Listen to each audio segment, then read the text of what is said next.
আজকে বন্ধুরা এমন একটা আমি কথা বলবো, এটা সিনিয়র মিস্ত্রিদের জন্য নয়, যারা নতুন জুনিয়র, যাদের অভিজ্ঞতা কম আছে সিঁড়ি সম্বন্ধে তাদের কথা বলছি।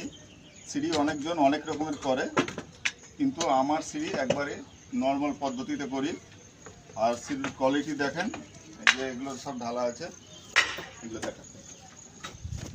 তো এইখান থেকে আমি মাপ নিব, 5টা ধাপ হবে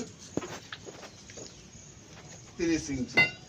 আর 30 ইঞ্চিতে পাইপ লেভেল টেনে ওখানে আমি লেভেল করা আছে, পাইপ লেভেল করেছে, তার বাঁধা আছে।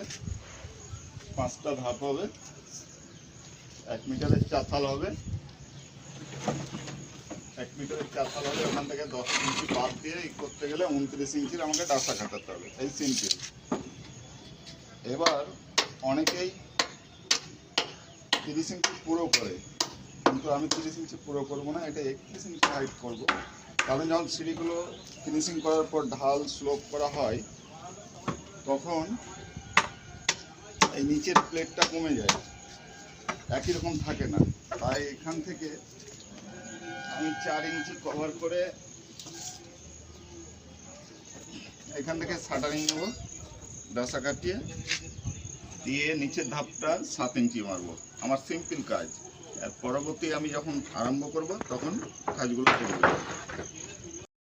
যদি ভিডিওটা ভালো লাগে, লাইক কমেন্ট শেয়ার করে সবাইকে দেখার সুযোগ করে দেবেন।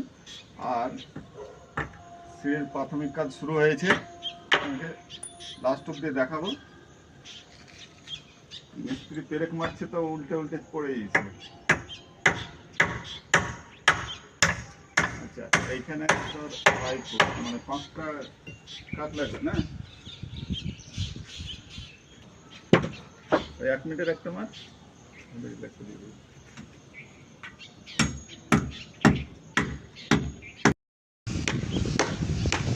দেওয়ালে ঠেকবে।